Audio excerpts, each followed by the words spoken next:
नमस्कार मित्रांनो, MPSC times या चॅनलमध्ये आपलं स्वागत आहे. आपण जी तयारी करत असलेली जवळपास वर्षभर तुम्ही तयारी करत आहात विक्रीकर निरीक्षक पूर्वपरीक्षेसाठी, तर तो दिवस आता येऊन ठेपलेला आहे. 29 जानेवारी म्हणजे उद्या त्याची एक्झाम आहे, रविवारी. तर या एक्झाम संदर्भात तुम्हाला काही ट्रिक्स सांगायचे आहेत की तुम्ही एक्झाम टाईममध्ये ॲक्च्युली कसं कॉन्सन्ट्रेशन तुम्ही करावं आणि कोणता सेक्शन तुम्ही पहिल्यांदा सोडवावा, किती अटेम्प्ट करावे, सोबत परीक्षेला जाताना कोणते कागदपत्रे न्यावीत, काय काळजी घ्यावी, याबद्दल आपण या व्हिडिओमध्ये सर्व डिस्कस करणार आहोत.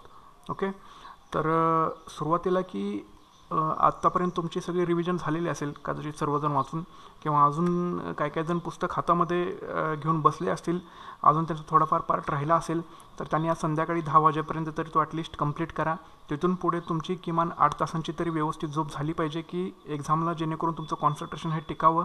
ओके, तर 8 तासांची झोप ही तुम्हाला मस्टच आहे आज, आणि कसलंही टेन्शन तुम्ही आज घेऊ नका. ठीक आहे, छानपैकी झोपून जा. तुमचा जवळपास सगळा अभ्यास झालेला असेल. ओके, तर तुमचा सगळा अभ्यास झाला हे समजूनच आता मी व्हिडिओला सुरुवात करतो. तर एक्झाम सेंटरमध्ये तुम्हाला एक्झॅक्टली 10:30ला एंट्री मिळते. ठीक आहे, तर त्याच्या आधी अर्धा तास तरी तुम्ही तुमच्या सेंटरवरती जायला पाहिजे. ठीक आहे, तिथे जाऊन तुमचा नंबर कुठे असेल, कोणत्या वर्गामध्ये असेल ते एकदा व्यवस्थित पाहून घ्या. ओके, बोर्डवरती त्यांनी सिटिंग अरेंजमेंट लिहिलेली असते सगळी, तुम्ही ते व्यवस्थित एकदा पाहून घ्या.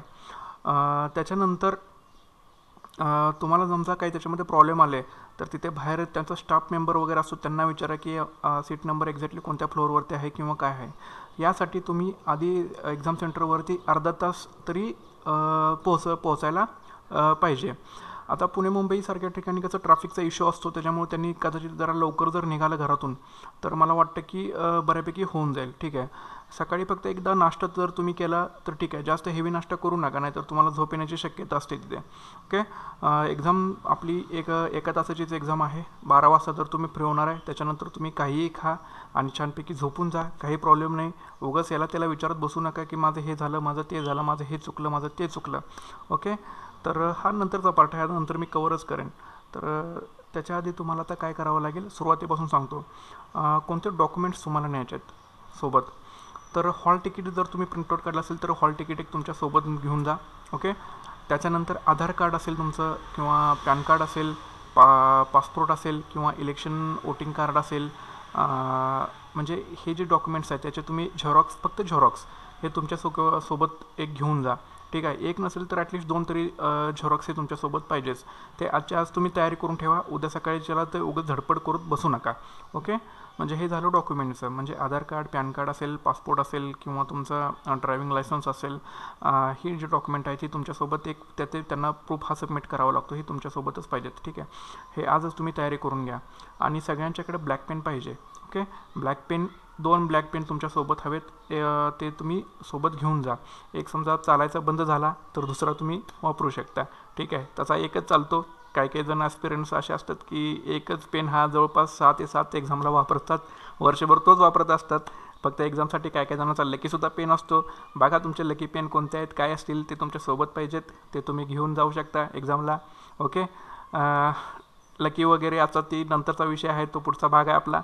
लकी वगैरे पेन असतो की तुम्ही अभ्यास करता ह्याच्यावरती सगळं डिपेंड असतं. ओके, तर आता कागदपत्रे तर तुम्हाला सांगितलेले आहेत, पेन कुठला वापरायचा हे सुद्धा तुम्हाला सांगितलेलं आहे. ब्लॅक पेन वापरायचा आहे कम्प्लिटली.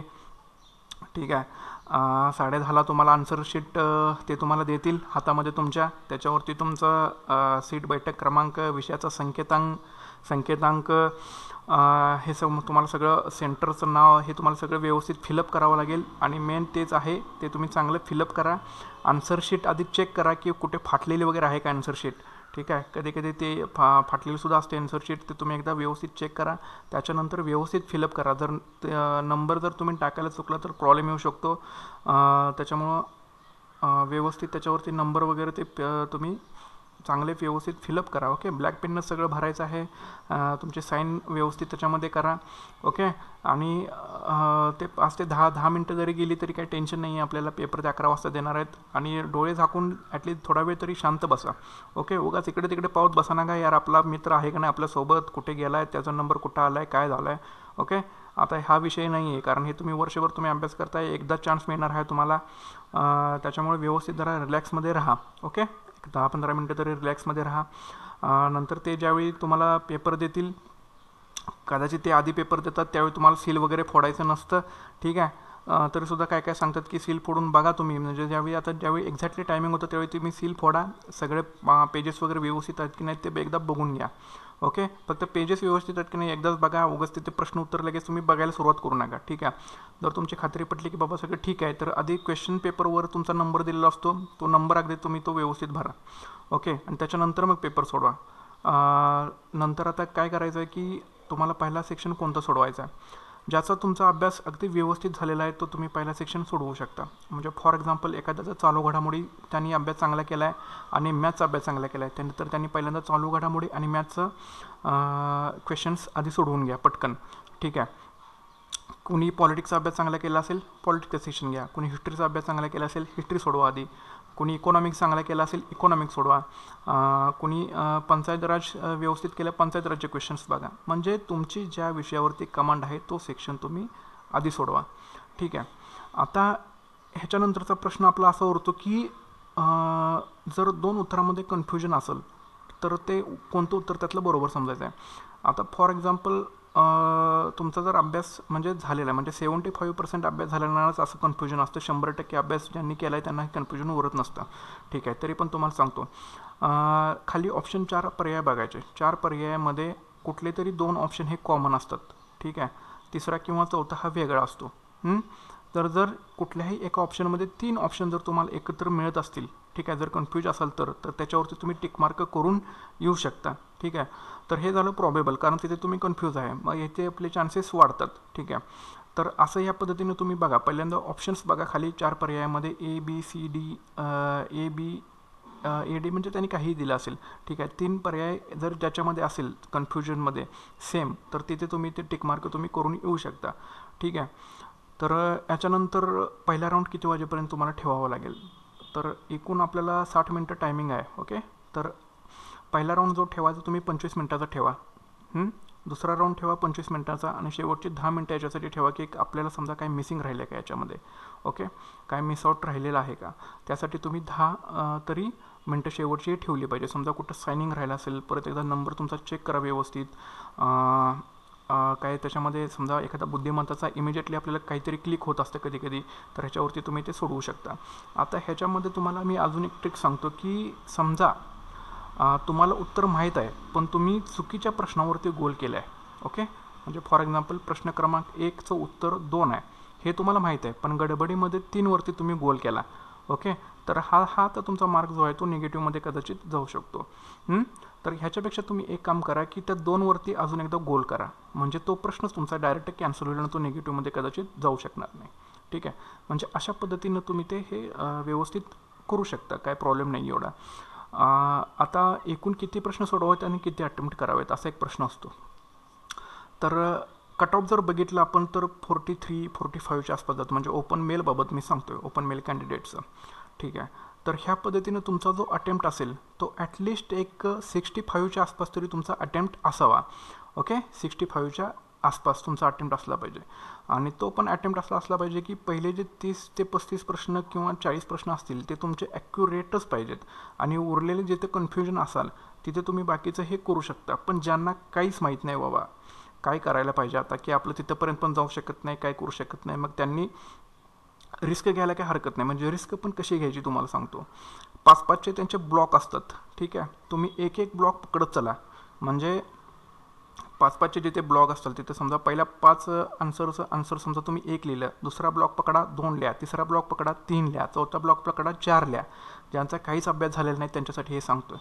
समजा आता असं होऊ शकत नाही, समजा तुम्ही अशी जरी ट्रिक वापरली तर MPSC इतकी हुशार आहे की ते तुम्हाला तिथेपर्यंत पोहोचू शकत नाही आहे. जर लक फॅक्टर असेल तर मग तुमचा लक फॅक्टर आला, ठीक आहे. जर तुम्हाला कुठल्या देवाचं तुमच्यावरती बाबा फार दिव्य अशी श्रद्धा आहे, त्याचं नाव घ्या आणि दणकून टाका सगळं, काय प्रॉब्लेम नाही आहे. जर आर या पार झालं, लकनं जर तुमची साथ दिली तर अशी एक साथ देऊ शकतं. 5-5चे ब्लॉक्स पकडा आणि त्याच्यावरती टिक मार्क करून टाका. जर ते जिथे येत नसेल तिथे कन्फ्यूज असेल तिथं, हे फक्त यांच्यासाठी सांगतो की ज्यांना अभ्यास झालेलाच नाही काही, ओके. मग त्यावेळी तुमचा तो लक फॅक्टर जो असेल तो तिथे तुम्हाला नक्कीच कामी येऊ शकतो, ओके. पण लक फॅक्टर सहसा MPSCमध्ये साथ हा देत नाही. तुम्ही व्यवस्थित पहिल्या राऊंडमध्ये तुम्ही जितके तुम्ही शुअरिटी सोडवाल हे तुमचे मार्क्स असतील. सेकंड राऊंडमध्ये तुम्ही कन्फ्यूज आहात. ओके, सेकंड राऊंडमध्ये तुम्ही मॅक्झिमम जे आहात ते कन्फ्युजन आहात सेकंड राऊंडमध्ये.